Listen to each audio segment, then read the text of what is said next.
What is up, Flick fans? Okay, not now, honey. I'm doing a review. What? I'm not doing it. I refuse. Okay, alright. What is up, Flick fans? Welcome back to my channel. Today we are talking Mortal Kombat, dropping on HBO Max and in theaters tomorrow. So let me know down below, are you excited for this movie? Have you played the game? And let's get into it. MMA fighter Cole Young seeks out Earth's greatest champions in order to stand against the enemies of Outworld in a high-stakes battle for the universe. And you guys heard the name Cole Young, a brand new character created specifically for this movie. But don't worry, we get all, if not most, of the classic characters that we are used to. Now, whether you love the 90s film or the video game, I have a feeling there's going to be at least something in here that you're going to see and say, huh, I remember that. I have a feeling the film's going to do a great job of providing longtime fans nods, Easter eggs, moments, scenes, and things that will make them jump out of their seat and say, yes, I need more of that.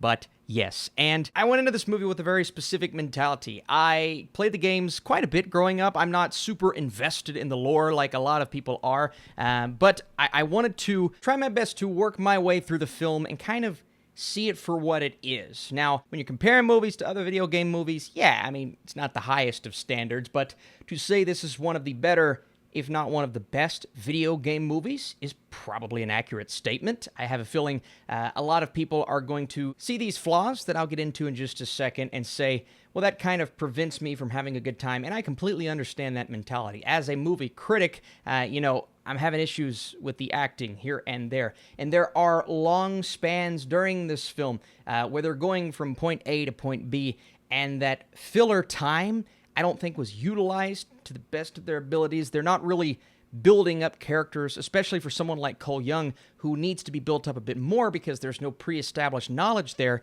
They're just kind of giving us these riffs and gags and one-liners, and I had a bit of fun with that. It does, in its own strange way, feel like a late 90s, early 2000s movie, and most of the time that's a knock, but it didn't bother me all that much here. And I do believe that there were certain characters that are presented kind of telling us as an audience, we're about to flesh these guys out, you just sit back and wait. And I waited, we never really got that character development, but I'm going to look at this as a film that is built to provide entertainment for fans.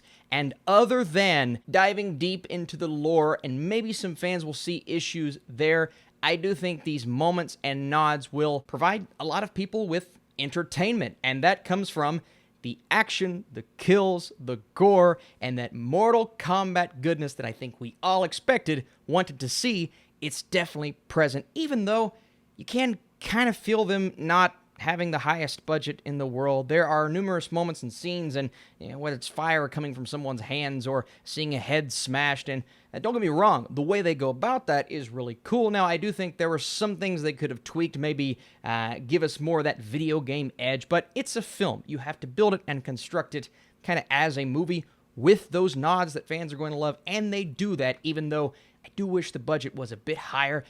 But I kind of think that's Warner Brothers sitting back and saying, we want to see how this goes. So, you're going to see a divide between critics in general, and then you're going to see a bit of a divide between audiences, but I have a feeling that audiences will be much more responsive and up for a sequel compared to critics because of those things that I mentioned before, getting into a bit of the acting.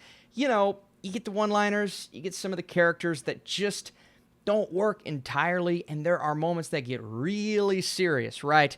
And these characters are trying to be serious, and it's not quite working. I'm not going to point out and say who is who, but yeah, it's not the best. But in terms of Sonya Blade and Kano and Jax and, of course, Scorpion, Liu Kang, Kung Lao, everybody. I mean, everybody you want to see in this thing is in this thing. Austin, who do you like better, Sub-Zero or Scorpion? Man, I've always been torn. Get back to me on that question. And what are most fans going to be looking for here? Brutality, the martial arts style action, a movie that pulls absolutely no punches, the R rating, the graphic fights. Come on. I mean, that's what we want with Mortal Kombat. That's all I've ever wanted to see in a Mortal Kombat movie. Could the film have used a bit more within the story and the plot and, you know, just your conventional tale that we've kind of seen before? Well, we've definitely seen it before. If you've played the games, if you watched the movie, if you watched the animated film that came out last year, which I really liked as well.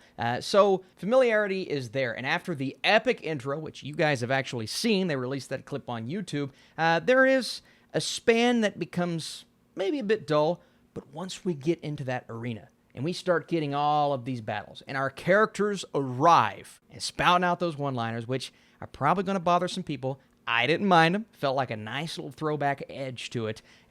Yeah, I have a feeling you guys are going to have a lot of fun with it, and that's all we could ask for from a Mortal Kombat movie. So, before I give you guys my score, thanks so much for watching. If you enjoyed this review, drop your thumbs up, and leave your thumbs up if you're a fan of Mortal Kombat. Featuring a story and characters that could have used a bit more development, Mortal Kombat still manages to provide the brutality and epic action scenes necessary to appease longtime fans, going a 64% with my score.